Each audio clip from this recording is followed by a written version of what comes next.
Chers téléspectateurs, bonsoir et bienvenue sur Congo d'Excellence. Bonsoir à vous, bienvenue sur Congo d'Excellence, l'émission qui a la volonté de vous rendre meilleur. Vous rendre meilleur pour vous donner une vie meilleure, mesdames et messieurs. Et nous vous l'avons déjà dit, et nous vous le dirons encore, Congo d'Excellence veut vous armer des valeurs, des bonnes valeurs, qui feront de vous, demain, des artisans de nouvelles performances nationales et de l'émergence de la République démocratique du Congo aux horizons de 2030. Ces valeurs sont au centre des secrets et des clés de la réussite et du succès, et ensemble, nous allons vous les faire découvrir. Nous sommes donc là avec vous, à nouveau, pour un nouveau partage d'expériences qui pourra vous enrichir, mais surtout vous éclairer sur la manière dont vous pourrez émerger, et avec vous, toute la nation.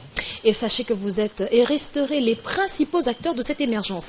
Christelle Libata, dans ce nouveau numéro de Congo d'Excellence, merci à vous tous de nous rejoindre, toujours plus nombreux pour ces échanges. C'est donc Congo d'Excellence, l'émission qui a la volonté de vous rendre meilleur, pour vous offrir une vie meilleure. Nathalie Faudry pour vous guider. Bienvenue chers téléspectateurs sur ce plateau de Congo d'Excellence. Nous sommes en compagnie de nouveaux intervenants tels que vous pouvez le constater. Et sachez que dans quelques instants, ils pourront développer leurs questions et en discuter directement avec notre invité d'aujourd'hui. Bonsoir. Bonsoir. Et nous avons donc un nouvel invité, aussi exceptionnel qu'excellent. Vous allez tout à l'heure partager avec lui ses expériences et ses valeurs, mais d'abord, découvrez-le dans ce portrait. Allez.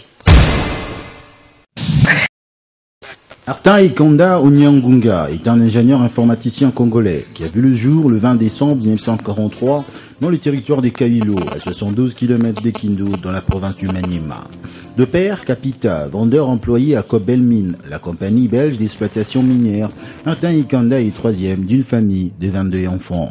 En 1962, après ses études primaires dans sa localité de naissance, il va poursuivre son cursus scolaire d'abord à la mission méthodiste de Wembo Nyama, dans le Sonkuro, où il fait son école secondaire, puis au collège Saint-Augustin de Lodja, chez les pères passionnistes, où il obtient son diplôme. Très jeune, Martin Ikanda fera preuve de détermination et de rigueur dans ses études, gardant une large avance sur les différentes matières qui lui sont enseignées. Son engouement pour le mathématique n'est pas fruit du hasard. Tout démarre dès sa rencontre en 1967 avec de jeunes professeurs américains venus au Congo. C'est avec eux qu'il va approfondir ses notions de mathématiques. Il fait partie de la première promotion de la toute nouvelle section mathématiques-physique dont la pleine maîtrise l'avait conduit quelques années plus tôt à l'enseignement. En 4e année des humanités, il dispensait de cours aux élèves de 6e année. La graine d'une carrière dans l'enseignement venait alors d'être sémée dans la vie du futur informaticien. En 1969, diplôme d'État en poche, le jeune Martin Ikanda débarque à Kinshasa, capitale de la République démocratique du Congo, avec l'objectif de poursuivre ses études supérieures. C'est à l'université de Kinshasa, alors l'Uvanium, qu'il va entamer son cursus universitaire. Tout naturellement, il prendra son inscription en Polytechnique. Son intérêt pour l'informatique a commencé à partir d'une erreur dans les fichiers des paiements de bourse. En effet, ils étaient deux étudiants à porter le même nom, Ikanda, et à chaque fois que l'un d'eux percevait la bourse d'étudiant, l'autre voyait son nom effacé de la liste de boursiers. À cette époque, il lui a été souvent demandé de s'adresser à l'informatique, synonyme de comptabilité, pour recevoir sa bourse. C'est en 1973 que sa vie connaît un tournant décisif. À la suite d'un grave accident à la piscine de l'Unikin, il perd l'usage de ses jambes et voit réduire sa mobilité de ses membres supérieurs.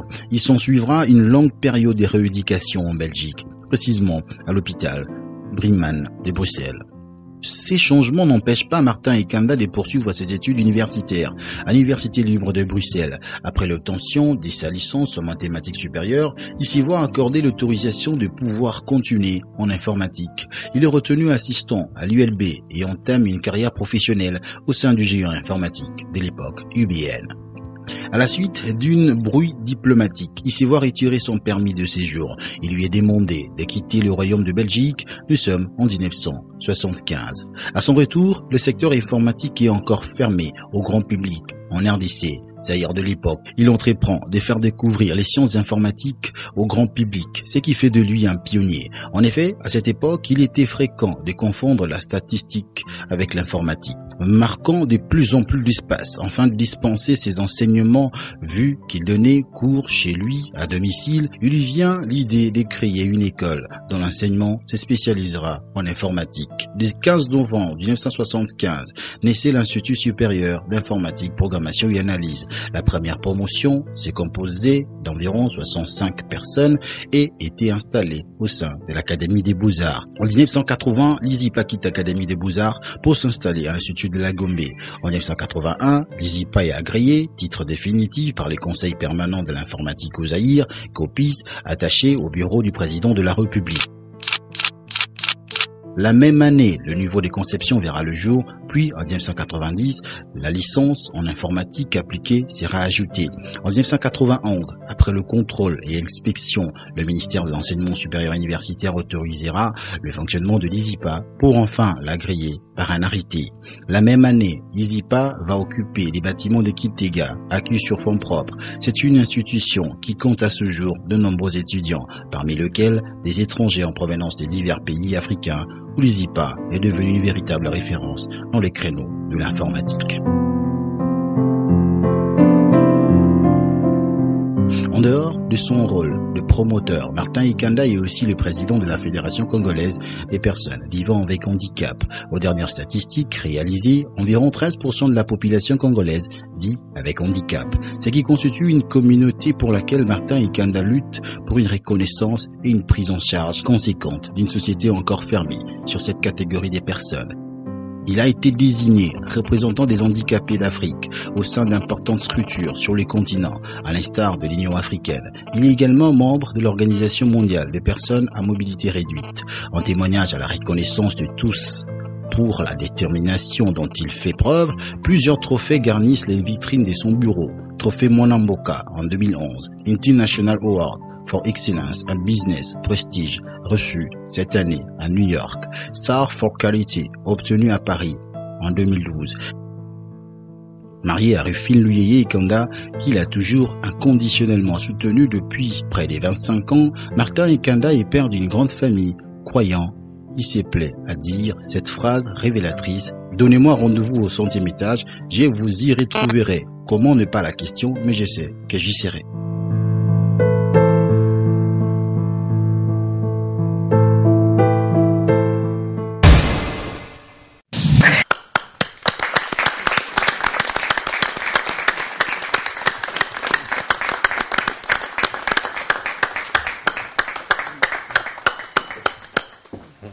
Eh bien, Monsieur Martin Ikanda, bonjour et bienvenue sur le plateau de Congo d'Excellence. Bonjour madame, merci. Merci à vous d'avoir fait le déplacement pour honorer notre invitation. Je pense que vous avez suivi dans les coulisses le portrait. Oui. Alors évidemment, vous avez le droit de nous dire d'accord, pas d'accord, des corrections à faire. Peut-être au niveau de l'âge. Je suis pas né à 49. Je suis né à 49, évidemment. Ok. Ah, oui. Et puis bon, pour le reste, je crois que c'est passable. Ok, ben, on vous remercie. Merci beaucoup. Eh bien, Monsieur Ikanda, tel que nous l'avons vu dans votre portrait, vous êtes un homme très occupé, à la fois président-directeur général de l'Institut supérieur d'informatique, programmation et analyse.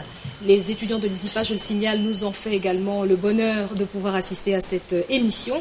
Vous êtes aussi le président de la Fédération congolaise des personnes vivant avec handicap. Oui. Vous êtes également représentant des handicapés africains au sein d'importantes structures sur le continent, notamment l'Union africaine. Oui. Et à tout cela, il faut également compléter le fait que vous êtes un époux et un père de famille. Alors, votre dynamisme est d'ailleurs régulièrement récompensé par différents prix et titres honorifiques à travers le monde. Oui. En plus, Christelle, il faut noter que votre programme très chargé est en plus donc nourri de conférences tant nationales qu'internationales. Vous êtes en plus pour le moment engagé dans l'extension de votre institut dans d'autres provinces de la République du Congo. Vous avez déjà d'ailleurs près de 10 000 étudiants. Alors, tout ça semble quand même très fatigant et pourtant quand on vous regarde, vous affichez quand même une forme surprenante. Quel est votre secret? Merci beaucoup d'abord pour cette forme. Mais mon secret, c'est peut-être que je suis profondément croyant en moi-même. Donc je crois et puis je sais que je ne mets jamais en doute mes capacités de réaliser quelque chose. Mes objectifs, j'essaie toujours de les atteindre, comme vous l'avez dit, quels que soient les moyens. Quel impact a eu votre accident sur votre foi? Est-ce que cela l'a agrandi ou bien cela l'a-t-il affaibli? Quel impact? Je sais qu'une chose, avant mon accident, je ne priais pas beaucoup. Après mon accident, j'ai compris ce qu'est la vie. Ça m'a amené à comprendre profondément l'univers, le monde, et de faire confiance en Dieu par tout ce que j'ai vu, des choses que je ne saurais pas trop m'attarder, mais je sais que cela m'a montré exactement que Dieu veille sur chacun. Il faut croire à lui, et vous verrez que vous ne vivez pas seul. C'est ce que j'ai toujours pensé, et cru que je ne suis pas seul, quels que soient les endroits que j'ai connus très difficiles, je me croyais être seul. Je pensais que j'étais oublié, mais j'étais étonné de voir que ma prière était exaucée et qu'il y avait des secours qui m'étaient venus. Donc ça a renforcé votre foi, hein? Oui, Fortement, complètement. tout à fait. Je pense que nous allons passer à présent à l'étape du décryptage de votre parcours qu'on a pu aborder dans le portrait. Je voudrais vous rappeler qu'évidemment les intervenants qui sont ici prendront la parole chacun leur tour pour vous poser une question. Alors, quand on regarde votre parcours, la première chose qu'on constate, c'est que vous êtes quelqu'un de très patient et de très déterminé.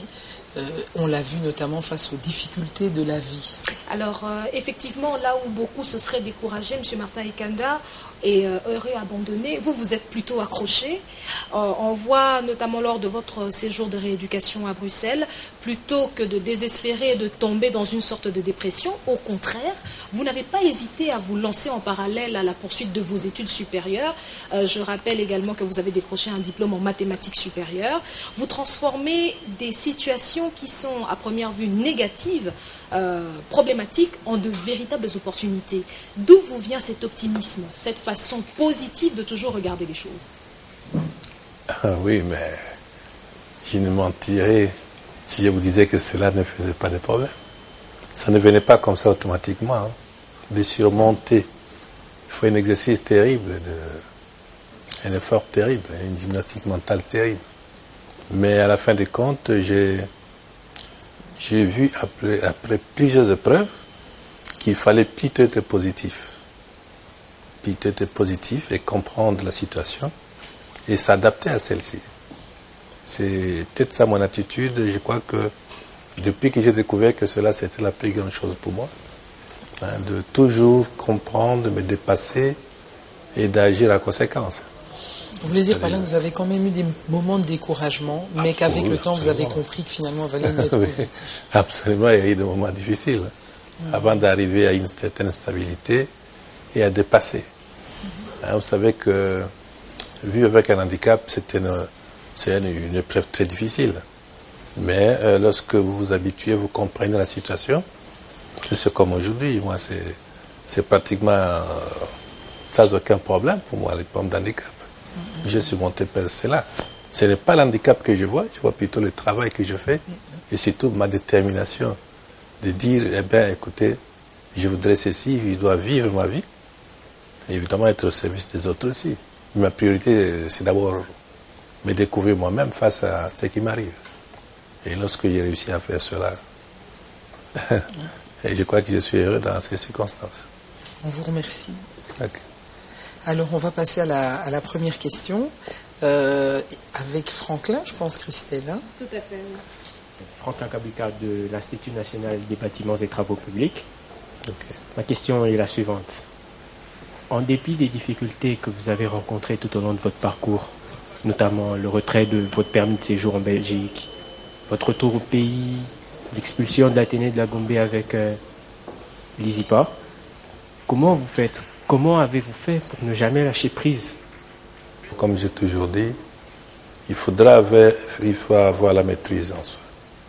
Vous savez, lorsque vous maîtrisez le travail que vous faites, vous connaissez tout le contour sur le travail, il vous sera difficile d'abandonner parce que vous avez cette maîtrise qui vous permet de réaliser tous les paramètres qui contribuent à la réussite. Et ce sont ces paramètres qui vous entraînent à aller de l'avant. Parce que vous terminez un premier paramètre, vous verrez qu'il en faudra un second, vous poursuivez, et peut-être c'est le troisième qui vous amène à la réussite. Donc il faudra maîtriser le travail qu'on fait. Certainement, vous êtes au bout d'une réussite sûre. C'est ce que j'ai toujours conseillé. Avoir des objectifs, conjuguer tous les paramètres en faveur de ce que vous désirez obtenir comme résultat final. Eh bien, sans le savoir, vous allez constater les jours passent, les années passent, et vous arrivez justement à terme de ce que vous cherchez à avoir. Eh bien, très bien, nous allons à présent passer à la deuxième question, celle de Laskoni. Ok, merci bon. Monsieur Martin Kanda, c'est Laskoni Soki, étudiant en deuxième année de licence à l'Université catholique du Congo, précisément de la faculté de droit. Ma question est la suivante. Est-ce que votre long séjour de rééducation en Belgique ainsi que votre retour au pays ont eu un impact sur votre détermination à réaliser de grandes choses? Merci beaucoup. Mon séjour, c'est vrai, ça a apporté un plus. Vous savez, je suis allé en Belgique, beaucoup de choses. Je ne sais même pas comment je peux vraiment m'exprimer pour ressortir ce que j'ai vécu. D'abord, le centre où j'ai fait ma rééducation était à l'université.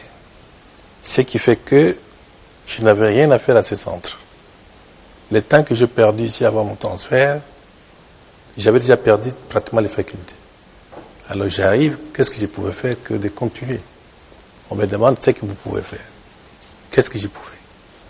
On me dit, bon, on organise un test pour vous. Si vous vous défendez, vous entrez dans une nouvelle science. C'est comme ça que j'ai passé tout mon examen de mathématiques à l'oral. Je devais calculer en oral. Ça a un peu été facile. Or, je vous dis, mes anciens collègues le savent, en 4e secondaire, je connaissais tous les algèbres DB. Je crois que les autres ici. On avait Laurent et Laurent, vous connaissez en maths physique. Hein, il y a des étudiants ici, non? Il y a des BTP, vous devez savoir. Donc au niveau de la 4e année, je l'avais pratiquement par cœur. Ce qui fait qu'au moment où vous me dites telle chose, je vous dis que c'est à telle page. Alors, lorsque je me suis retrouvé là-bas, les calculs intégrales, de dérivés, j'y résolvais mentalement et les professeurs de l'université oralement ne comprenaient pas, mais comment... On peut vous faire passer un petit test, un grand défi. Avec cet âge maintenant. Donc, ce qui fait que j'ai réussi brillamment mon test, ce qui m'a permis d'être admissible en informatique. C'est comme ça, on n'était que 8. Les conditions étaient très difficiles pour accéder aux systèmes informatiques. Donc, pour les restes, je vous épargne les détails parce que je ne veux pas sortir ici comme un héros. Je préfère, et je ne voudrais pas mentir non plus, donc je préfère m'abstenir. Mais à ce moment-là, est-ce que vous vous dites, ah là là, tous mes projets sont par terre, ou vous dites, c'est pas grave, ce que j'avais prévu de faire, je le ferai, même dans les nouvelles conditions dans lesquelles je me trouve aujourd'hui? Oui, moi je n'ai jamais été découragé comme ça. Je sais toujours, quand on m'a dit qu'il m'était difficile de reprendre la vie d'avant, j'ai demandé qu'est-ce que je pouvais faire, et j'ai analysé, j'ai vu tout ce qu'on a vu. C'est comme ça que j'ai accepté de faire l'informatique. Parce que tout se faisait pour conseiller l'informatique, c'est trop du mental.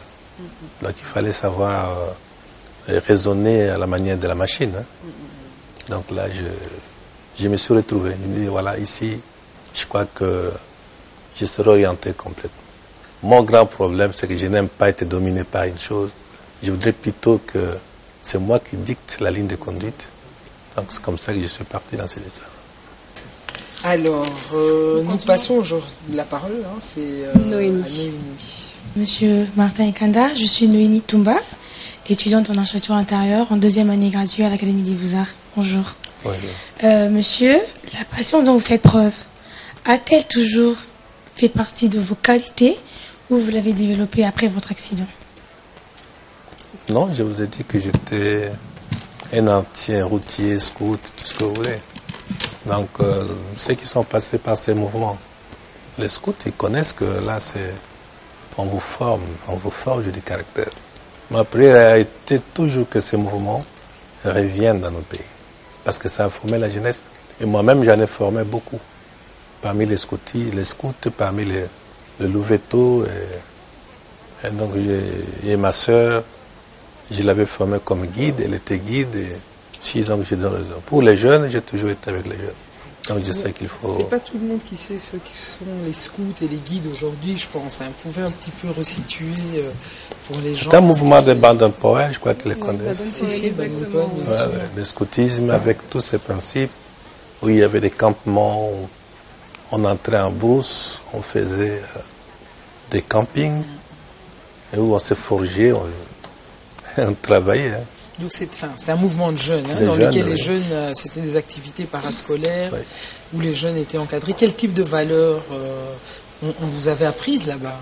L'honnêteté, vous savez, la patience. Personnellement, je suis trop patient. Je ne suis pas pressé d'avoir un résultat. Parce que je sais que, au lieu d'attendre les résultats, il faut d'abord travailler pour que vous puissiez obtenir les résultats. Discipline du groupe aussi, j'imagine. Pas trop compter sur pour les autres.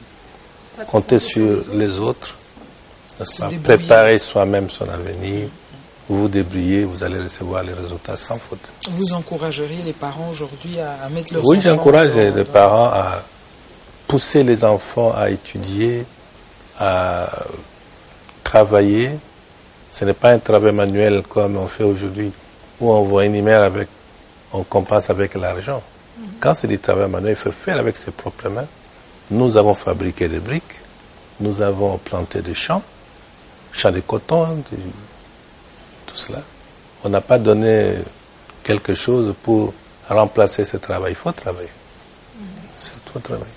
Donc il faut commencer jeune à être très actif et développer tout ça, Christelle, mettez la boisson, dès la petite enfance. Il faut mettre la boisson de côté, les cigarettes de côté. Et monsieur, y a-t-il certaines qualités que vous avez développées après votre accident? Les qualités, la personnalité. Il faut avoir une certaine personnalité. Vous me voyez, moi, personnellement, je ne souffre de quoi complexe devant qui que ce soit. Ça, c'est ma force de caractère. Donc, je n'ai jamais été complexé sur, je ne sais pas moi, quel domaine quelconque. Je suis sportif, comme vous le savez. J'ai pratiqué du sport de haut niveau. J'ai fait beaucoup de football, j'ai fait de basket.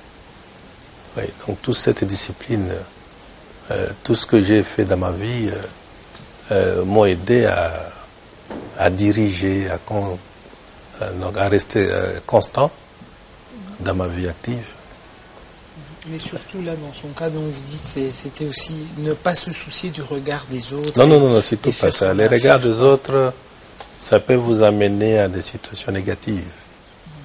C'est plutôt imposer votre regard, imposer votre personnalité, imposer votre dignité, que les gens vous respectent dans ce que vous êtes. Mais M. Kanda, souvent il arrive aussi que ce problème du regard, de la perception de la société vienne de votre propre famille et parfois de ceux qui vous sont proches.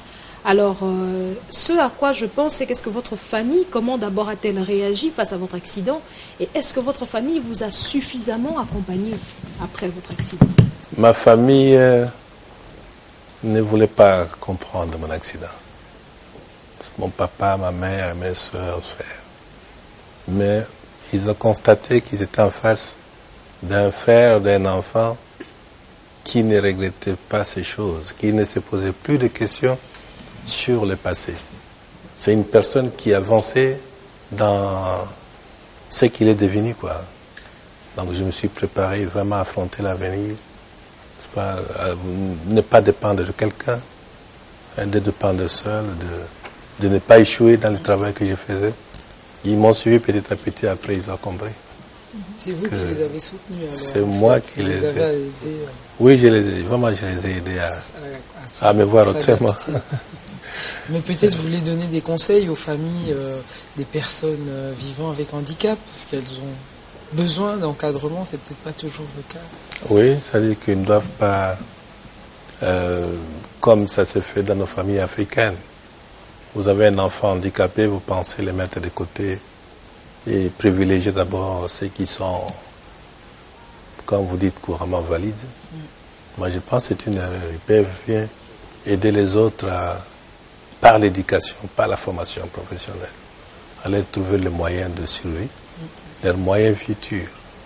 Qui pourra vous être un jour retourné par ces services qu'il aura prestés? Tout à fait. Vous en serez les bénéficiaires. Alors, un autre trait de caractère, Monsieur Ekanda, c'est votre amour du travail bien fait. Ceux qui vous côtoient vous décrivent comme étant un homme extrêmement exigeant. Et pour vous, rien ne doit être fait à moitié. Ou vous faites les choses telles qu'elles doivent être faites, ou alors ça n'en vaut vraiment pas la peine.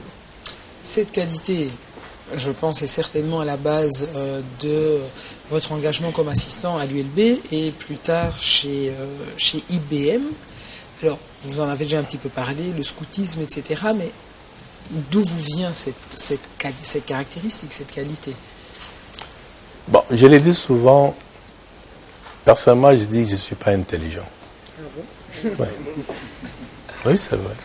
Parce que pour connaître quelque chose, il faut marteler, il faut répéter, il faut fournir beaucoup d'efforts pour comprendre quelque chose.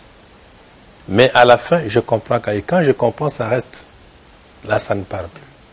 C'est comme ça que, comprenant difficilement, eh bien, j'assimile et je perds difficilement ce que j'ai compris. Donc, il faut persévérer. Il faut croire que, moi, je pense qu'il y a la détermination qui compte dans toutes ces choses. Passons la parole à nos intervenants pour une nouvelle série de questions et nous commençons avec Dave. Monsieur Martin Kanda, bonjour. Je me nomme Dave Mobé, étudiant en 3e année d'économie et développement à l'Université catholique du Congo. Monsieur Martin Kanda, votre recrutement chez IBM, géant mondial de l'informatique, marque votre entrée dans le secteur professionnel. Eh bien, j'aimerais savoir si cette expérience a beaucoup plus contribué à faire de vous un perfectionniste. Et si oui, comment? Merci pour votre question. Vous savez, l'IBM à l'époque était considéré comme le numéro 1 mondial de l'informatique. C'est l'International Business Machine. Vous savez que tous nos programmes aujourd'hui informatiques, à l'époque, ça découlait de l'IBM. C'était considéré comme une université mondiale en informatique. Et j'ai été recommandé, je me suis retrouvé là-bas pour faire la conception, donc l'ingénieur concepteur. C'est ce qui m'a amené chez IBM. J'ai terminé ces cours et après cette formation chez IBM, je me suis retrouvé dans la même promotion qu'avec M. Joseph Anquet, qui à l'époque était destiné à devenir représentant ici de IBM Congo comme directeur, quoi. Et on a terminé ensemble avec lui. C'est ce qui a fait que on se découvre dans les stages. Vous savez, le langage à l'époque, c'était les COBOL, qui était un langage de gestion. Et avec ces messieurs, j'ai effectué un premier stage professionnel chez un conseil assureur, Albrook. C'est là vraiment que j'ai maîtrisé les pratiques professionnelles, c'est-à-dire les dossiers de programmation, les problèmes d'analyse informatique, les programmes même de la maîtrise des langages de programmation, parce qu'il y avait les langages évolués à l'époque, genre COBOL, genre PEL1, et un langage comme le Fortran 4 pour les études scientifiques. Et il y avait les langages assembleurs pour le système. Donc, on a essayé de les appliquer. Il n'y avait pas encore de PC comme aujourd'hui. C'était les IBM, les géants, les 360, les 370, des gros systèmes avec des systèmes d'exploitation comme OS ou bien les BOS ou les TOS, Tape Operating System, des choses comme ça. Et cela fait que, au retour, je ne devais qu'être recommandé. Après l'expulsion, annulé bien sûr, mais exécuté quand même parce que je suis rentré. Donc je devais être récupéré chez IBM ici comme professeur. Ici au Congo. Hein? Ici au Congo. Je suis venu avec la recommandation. Il y a eu quelque chose qui s'est passé. J'ai resté chez une tante et puis son fils, qui est aujourd'hui à France, je ne veux pas citer son nom parce qu'il connaît cette histoire. La recommandation, je lui remets 2 jours après pour la déposer chez IBM ici à Avenue du Port. Mon cousin, mon jeune, il arrive, il trouve les gens à la réception, il dépose cette recommandation et il est parti. Donc pour lui, c'était fini. À qui il l'a donné, jusqu'à aujourd'hui, je ne sais pas à qui il a donné cette lettre. Alors moi, j'attendais ma convocation. J'ai attendu, il n'y a rien. Je lui demande, mais la lettre que je t'ai donnée, non, j'ai déposé à la réception. Il n'y a jamais eu de suite jusqu'à ce jour. C'est comme ça que j'ai commencé à récupérer autrement les enseignements, donc de l'IBM. Donc les gens devaient passer par chez moi. Après la formation, ils faisaient les tests chez IBM pour obtenir le diplôme. Oui, c'est comme ça que on est entré dans les domaines et finalement, par certaines personnes, parce qu'ils n'a jamais été préparé. Je n'ai jamais dit qu'un jour je vais faire. Je ne sais même pas comment on peut installer un établissement ou une institution. C'est comme ça qu'on poussait par les gens. On dit, mais vous nous enseignez, nous obtenez le diplôme de l'autre côté, mais alors, mais pourquoi pas faire pour vous-même? Alors, Monsieur Kanda, vous entrez dans le secteur professionnel et aujourd'hui, je peux dire plus de 30 ans après ces différentes expériences. 38 ans. 38 ans après ces différentes expériences.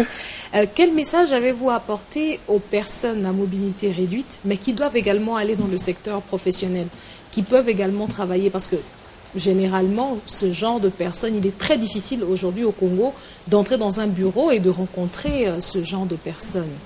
Parce que vous fermez tous les bureaux. Vous ne faut pas les en vouloir. Mais vous savez, les pays comme le Japon, les meilleurs électroniciens sont handicapés. Partout dans le monde, c'est des gens qui se consacrent à quelque chose et puis ils vont. Ouvrez simplement les portes, comme c'est le thème de cette année. Ouvrez les portes, brisez les portes. Laissez-les entrer, étudier, faire ce qu'ils peuvent. Et vous verrez qu'ils vont faire du bon travail. Ouvrez les portes, c'est tout. C'est un message important, ouvrez les portes. Vous avez raison. Eh bien, je pense qu'on peut passer à la question d'Athéna. Athéna Nguete, étudiante en institut à l'Académie de Beaux-Arts. Monsieur Kanda, bonjour. Bonjour. Alors, monsieur, l'ISIPA en pleine expansion. Sachant que vous êtes un perfectionniste, nous aimerions savoir si vous serez en mesure de conserver vos standards de qualité de l'enseignement dans toutes vos extensions. Merci pour cette question pertinente. Je l'ai dit encore il y a quelques jours. Vous savez, nous, l'objectif à l'ISIPA, ce n'est pas ce que vous voyez aujourd'hui. Nous voulons que l'ISIPA soit dans les normes internationales. Comment nous allons y arriver? Vous savez que le système d'enseignement a quand même ses exigences. Il y a des critères à remplir. Vous avez l'infrastructure, personnel enseignant, laboratoire et les petites choses comme programme, un support important. Parce qu'il faut avoir un programme, il faut les suivre pour que vous puissiez amener les gens à élever un niveau d'un certain de normes qu'il faut. C'est-à-dire, moi, qu'est-ce que je parle de moi. Qu'est-ce que je veux? Que d'ici 2 ans, si Dieu me prête vie, je crois que je vais réussir. L'ISIPA, dont on parle aujourd'hui, je suis sûr, au rythme de travail tel que je me connais, dans les 2 ans, vous allez retrouver autre chose. Ce sera vraiment une université moderne au Congo qui aura la capacité d'accueillir convenablement même des pays, les ressortissants de certains pays africains, qui, au lieu d'aller en Europe, ils vont choisir de venir au Congo à l'ISIPA pour l'information. C'est ça que nous voulons mettre sur pied, que les gens comprennent que la technique, c'est aussi l'équipement, c'est aussi l'infrastructure. Des professeurs de qualité, comme vous nous voyez faire dans l'expérience que nous avons aujourd'hui de faire venir l'extérieur d'amener les professeurs étrangers pour qu'ils aient d'abord confiance. Quand ils arrivent, ils y rentrent et qu'au Congo, il y a la paix. Pourquoi nous avons toujours applaudi les chefs de l'État pour la paix retrouvée? Je pense que, entre autres objectifs, c'est ça que nous cherchons. Qualité. Maintenant, bon, permettez-moi quand même de vous poser une ou l'autre question. Le contexte d'enseignement en général est un petit peu difficile au Congo, on le sait. Comment faites-vous pour justement assurer cette qualité, en sachant quand même, il faut le reconnaître, que les élèves n'arrivent pas toujours avec un niveau très, très élevé du secondaire, surtout dans le domaine de l'informatique, où les gens suivent des cours, mais ils n'ont souvent pas de machine chez eux à la maison. Vous voyez peut-être aux États-Unis où les enfants dès l'âge de 2 ans vont sur Internet, ont des petites tablettes, etc. Donc, or ici, vous pouvez, je suis sûr, vous retrouver avec des étudiants qui n'ont peut-être jamais touché ou quasiment, à part de temps en temps au cyber. Ça ne doit pas être très facile à gérer pour arriver quand même à maintenir un bon niveau. Oui, c'est vrai que sans équipement peut-être adéquat, il est difficile de transmettre. Mais nous faisons un effort. Vous pouvez avoir... Mais est-ce qu'ils n'ont pas d'ordinateur à la maison après? Ils ont l'ordinateur. Parce que les métiers, dans les métiers où ils se trouvent, vous allez constater la plupart des étudiants à l'ISIPA possèdent leur propre... On leur machine, oui. Oui. Parce que vous pouvez créer l'emploi à partir de votre propre équipement. Il n'est pas difficile... Si vous avez maîtrisé, c'est comme ça que j'ai toujours déconseillé les étudiants de chercher le point autrement que par son intelligence. Parce que vous pouvez avoir un diplôme aujourd'hui qui chôme à la maison. Quand on dit on forme que des chômeurs, à qui la faute? Parce que l'étudiant doit venir apprendre. Quand il maîtrise sa matière, il n'aura pas besoin de faire des demandes ou des interventions. Il sera recherché par le travail qu'il maîtrise, qu'il offre à la société. C'est cette catégorie de personnes que nous...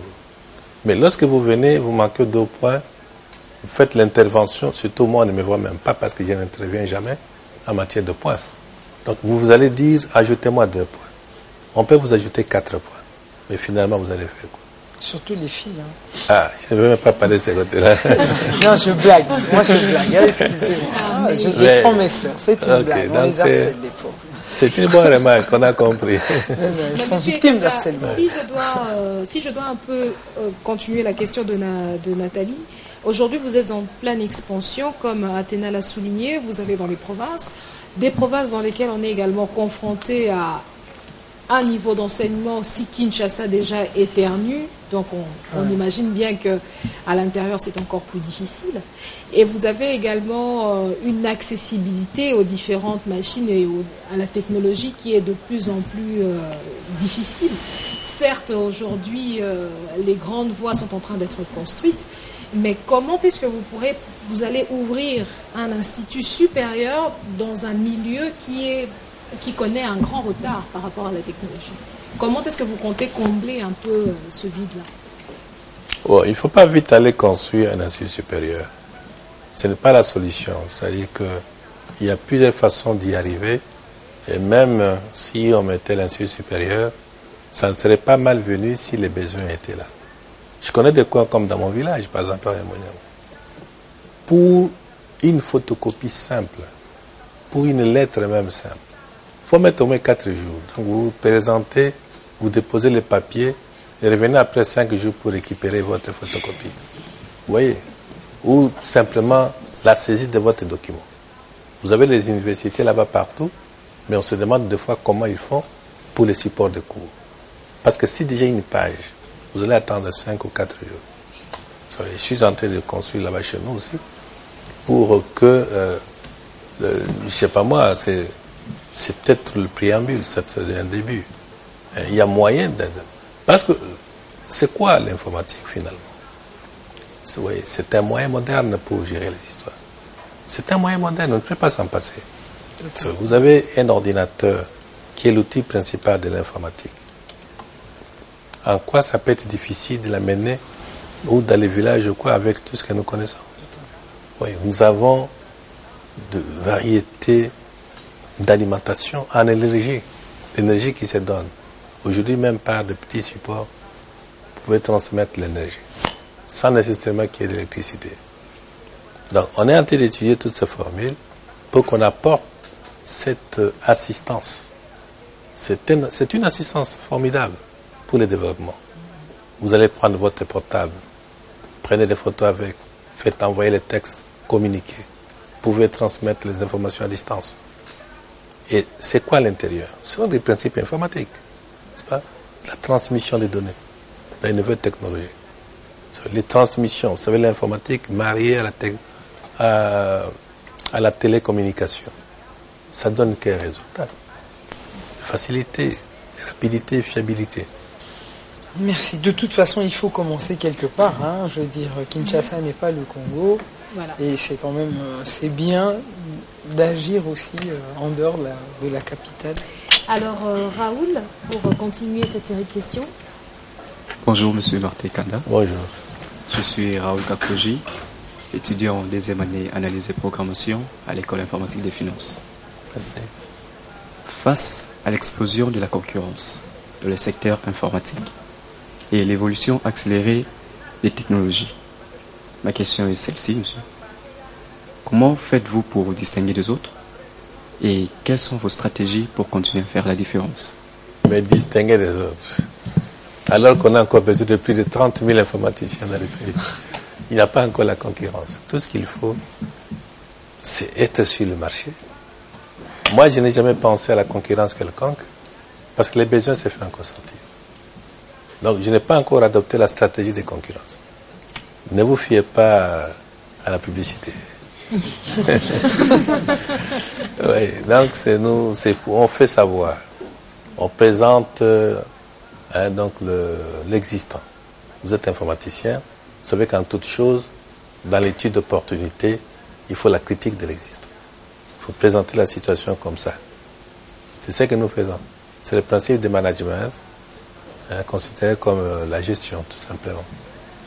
Donc, lorsque nous avons une information, une actualité, vu l'insuffisance de nos moyens de communication, quelquefois on est obligé de revenir plusieurs fois pour parler d'une seule chose. Mais si nous avions tous les supports nécessaires en place, on n'aurait même pas besoin de crier tout le temps, parce qu'il y a des moyens de diffusion modernes qui existent aujourd'hui, n'est-ce pas? Et la dernière question de cette série avec John. Monsieur Martin Kanda, bonjour. Bonjour. John Kafariri, étudiant en deuxième licence droit à l'Université catholique du Congo. Monsieur Martin, on constate que grâce à l'informatique, les personnes à mobilité réduite retrouvent de plus en plus d'autonomie. Alors moi j'aimerais bien savoir, est-ce que l'ISIPA est-il aussi engagé sur ces pistes de recherche? Trouver l'autonomie grâce à l'informatique, je ne sais pas de quoi vous parlez. Parce que la mobilité, c'est un problème d'accessibilité. De quoi vous avez des supports, vous avez de l'assistance technique. Quand il y a l'assistance technique développée, c'est-à-dire il y a les logiciels aujourd'hui. J'ai toujours félicité la dame, notre cher ingénieur, qui a mis les robots sur le roulage là. Ah d'accord, oui. Ah, oui, c'est le logiciel, c'est la tête pensante. Ce que vous voulez faire, l'électronique peut faire pour vous. Un autre cerveau qui peut vous aider à concevoir un logiciel qui vous répète. Et il y a le principe d'intelligence artificielle. C'est vrai que l'ensemble de tout cela peut apporter des solutions pour un handicapé physique ou personne à mobilité réduite.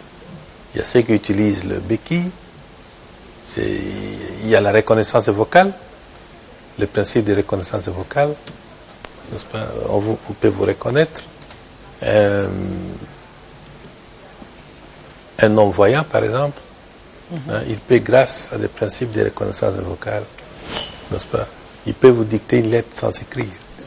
Parce que l'ordinateur a déjà enregistré ces principes et vous parlez c'est enregistré, la lettre est envoyée. Ça, il y a des facilités pour ça. Vous avez beaucoup d'autres facilités même pour le transport. Moi, j'utilise un fauteuil roulant comme assistance. C'est une assistance technique, quoi, pour moi. Ça m'aide à me déplacer. Mais il y a des fauteuils roulants comme ça avec un moteur. Et c'est guidé. C'est des principes d'automatisme qui sont appliqués dans ces conditions. Dans ce sens, il y a assistance. Ça peut aider beaucoup de gens. Voilà. Et au niveau de l'ISIPA, vous avez, y a-t-il, je ne sais pas, des installations spécifiques pour faciliter la mobilité? On n'a pas d'ascenseur, c'est vrai. Mais nous avons des rampes quelque part, nous avons l'élargissement des escaliers, parce que c'est comme je disais tantôt, les prochaines étapes pour nous, c'est cette modernisation. Nous devons rendre accessibles nos bâtiments. Vous avez des personnes avec handicap, vous avez les non-voyants, vous avez les valides, tout ce monde-là. Même un valide a besoin aussi d'une certaine facilité. Au lieu de prendre les marches, il peut prendre l'ascenseur. Et nous devons avoir les moyens pour nous fournir des ascenseurs quand les courants tout le temps est parti. Pour essayer de revenir légèrement en arrière, Monsieur Ekanda, vous avez soulevé un aspect que nous n'avions pas, que John n'a pas pris en compte dans sa question, c'était justement le développement d'une intelligence artificielle.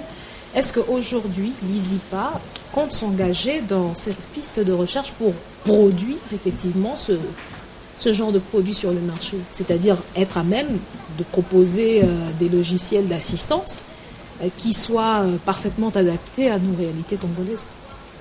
Merci pour cette pertinente question. Parce que nous avons organisé les journées portes ouvertes. C'est dommage que le public n'ait pas venu à masse. Nous avons même cette année un étudiant qui a réalisé ses travaux de fin d'études basés sur l'intelligence artificielle. C'était fait. Nous appliquons. Il faut parcourir les découvertes que font les étudiants. Les principes d'intelligence artificielle font bien partie de nos recherches à l'ISIPA.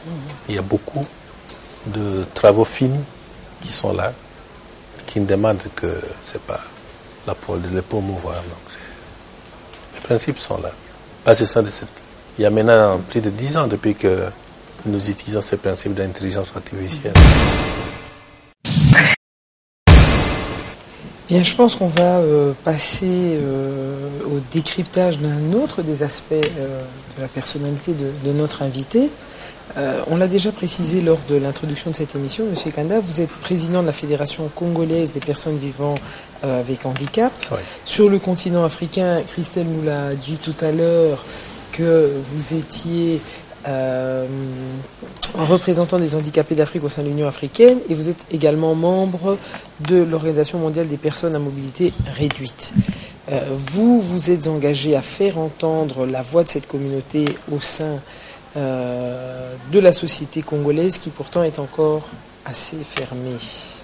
Alors, Monsieur Ekanda, dans les dernières statistiques qui ont été réalisées, d'ailleurs je me souviens que c'est vous qui nous avez fourni les chiffres, il apparaît ainsi que 13% de la population congolaise vit avec handicap et un grand nombre d'entre eux, on le constate, n'ont pas accès à des services minimums, c'est-à-dire l'éducation ou encore une prise en charge publique.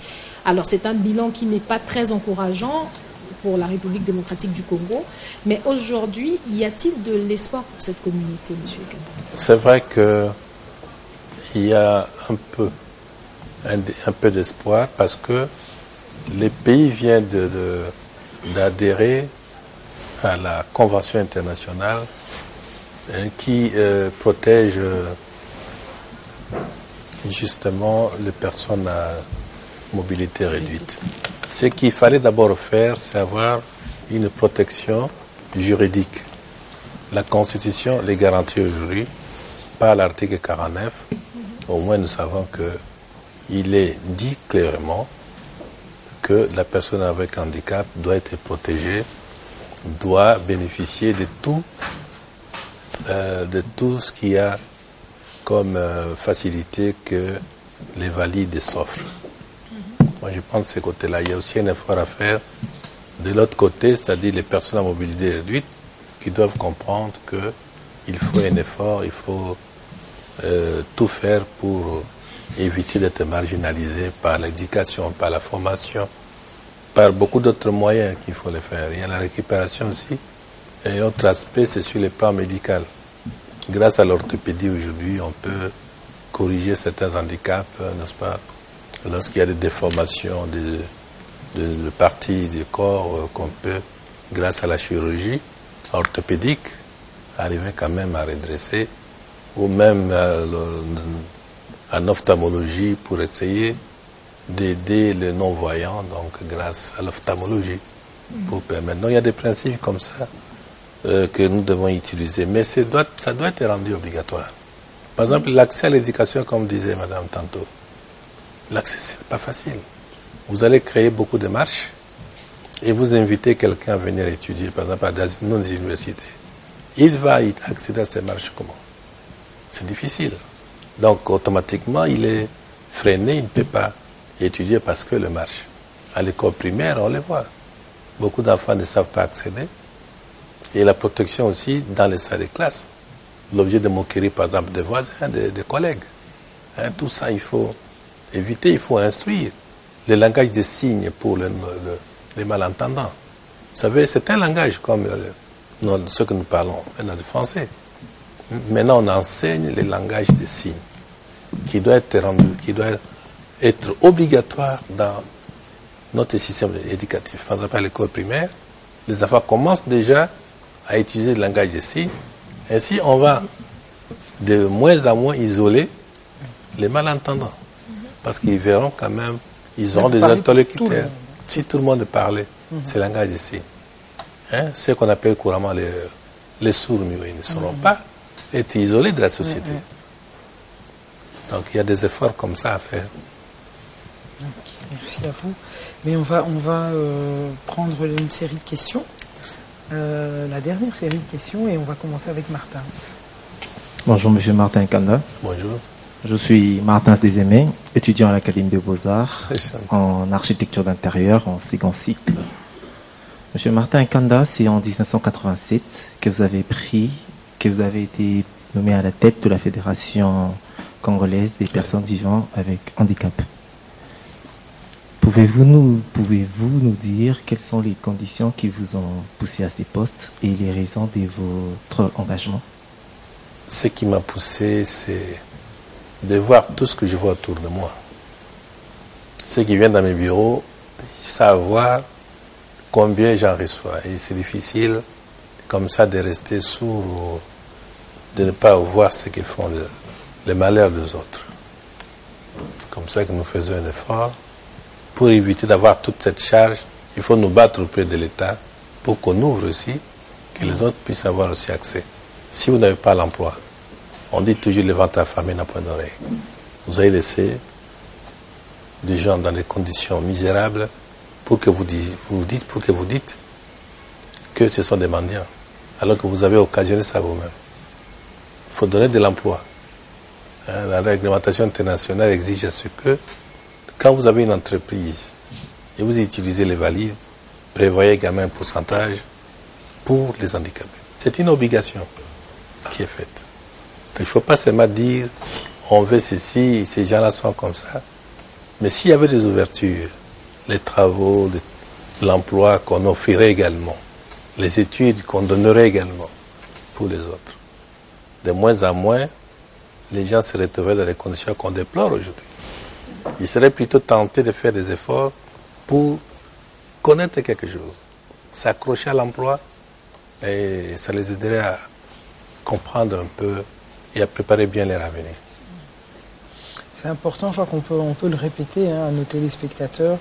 Vous qui avez une entreprise, eh bien, laissez une place aux personnes à mobilité réduite. Il y a certainement des choses qu'elles peuvent faire même beaucoup mieux que les personnes valides, comme on dit, et puis c'est une obligation légale que peu de gens connaissent.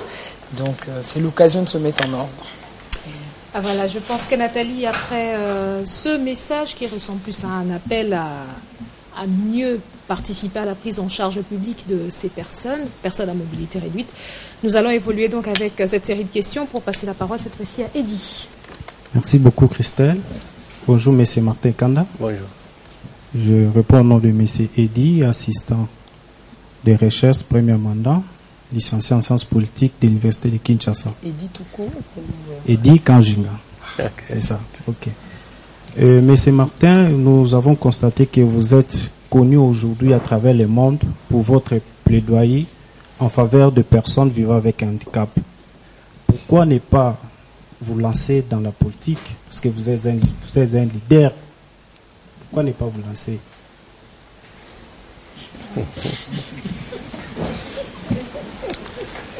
Me lancer dans la politique.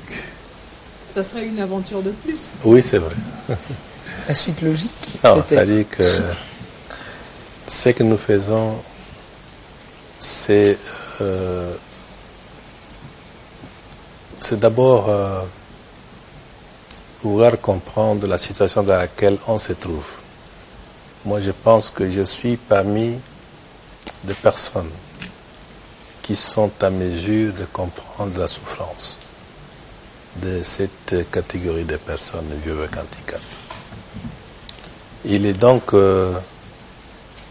incompréhensible qu'on ne me retrouve pas en train de plaider pour les autres. Ça serait un peu de l'égoïsme quelque part. Mais de cela me faire politicien, c'est autre chose. Je crois que je connais les difficultés, je sais les canaliser, n'est-ce pas, pour que on écoute les autres. Moi, je pense que mon rôle doit s'arrêter là. Vous n'avez pas envie de vous lancer, d'essayer? Essayer la politique. Oui. On a écouté. Le précédent invité de cette émission, c'était l'actuel gouverneur de la province du Katanga, avait précisé qu'on perdait, qu'on donnait plus en politique qu'on y gagne. Est-ce une raison de votre réticence à vous lancer? Non, non, c'est même pas pour cela. Je n'ai pas dit que j'y renonce à la politique. J'ai dit tout simplement que, personnellement, je vois les choses comme ça, je me donne aux autres. Bon, je n'ai jamais réfléchi si quelque chose de politique peut me tenter. J'observe que je ne peux pas laisser les gens comme ça. D'après, nous sommes là. J'assiste pratiquement tous les jours. Je me suis jamais posé la question si je perdais, si je gagnais. Mais ma satisfaction, c'est quand j'ai résolu un problème. Maintenant, il y avait des pommes dans un centre ici, qui avait 740 personnes. J'ai apporté mon concours avec nos moyens techniques de l'ISIPA et ils ont recouvert les toilettes. Et je suis satisfait parce que ces personnes, telles qu'on les a vues, il était impossible. J'avais des amis qui étaient voir, pendant 2 jours, ils n'ont pas mangé. Il y a des dames même qui pleuraient quand ils ont vu. Et aujourd'hui, avec les photos qu'on a envoyées, ils ont retrouvé le sourire que non. Un travail a été fait. Donc, le travail de leadership, on ne refuse pas. Nous allons continuer à suivre. On dit trop souvent, pour revenir à la question de Lydie, on dit trop souvent à tort que la politique c'est la conquête du pouvoir. Non, c'est faux. C'est un moyen sûr de se faire de l'argent. C'est avant toute chose l'organisation de la cité. Et je pense que dans ce sens, votre action, vos contributions, votre plaidoyer sont de la politique citoyenne. Vous êtes un citoyen actif. Et je pense que si chacun, à sa place, se bougeait comme ça, beaucoup de choses iraient mieux. Tout à fait. Voilà, Monsieur Ikanda, nous allons terminer avec la question de Mademoiselle Angélique. Monsieur Martin Ikanda, bonjour. Bonjour.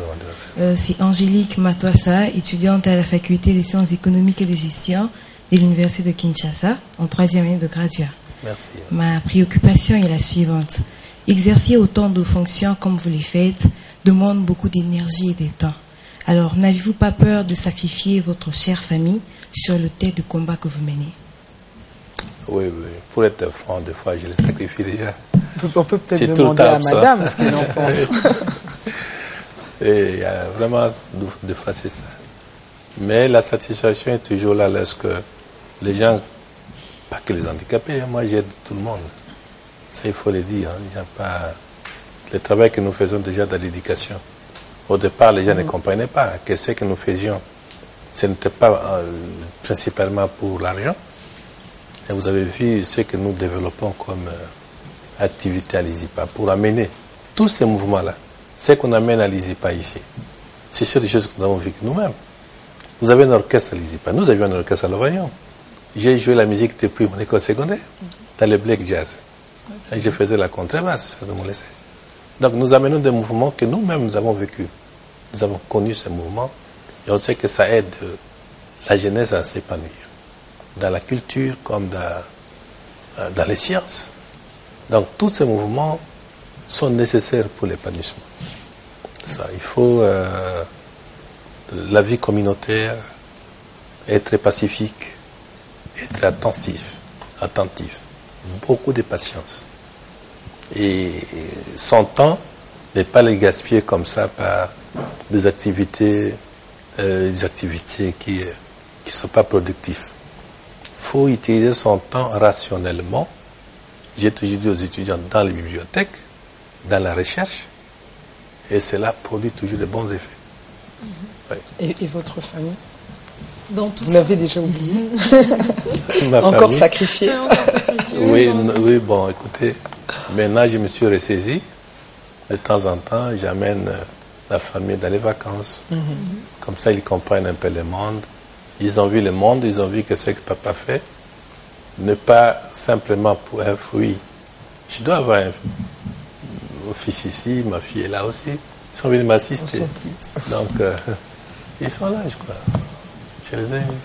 Ils se cachent. Ils ne veulent pas faire signe. Moi, je les vois ici. D'accord. Donc, ils ont compris à travers le monde que ce que j'ai fait, les autres le font aussi et c'est nécessaire. Ils vous aident, ils travaillent avec vous pour certains. Votre femme est très impliquée à vos côtés. Bien sûr, elle a fait beaucoup. Je pense qu'il faut le dire quand même. Ça, en tout cas, il n'y a pas autre chose à dire. Ça, vous les voyez vous-même aller. Oui, tout à fait. On a eu à collaborer avec elle. Elle est très, très active, très dynamique. Il faut la féliciter. C'est ça. Alors, Monsieur Martin Ekanda, encore merci d'avoir répondu spontanément à l'invitation de Congo d'Excellence. C'était vraiment très gentil de votre part et surtout en sachant que vous êtes un homme à l'agenda particulièrement chargé. Eh bien, nous vous témoignons toute notre reconnaissance d'avoir su, entre deux rendez-vous, insérer notre série d'échanges autour des questions qui tablent sur votre vie et votre parcours. Surtout, merci pour la jeunesse qui a bénéficié de votre enseignement encore un peu plus. Merci beaucoup. Plus largement.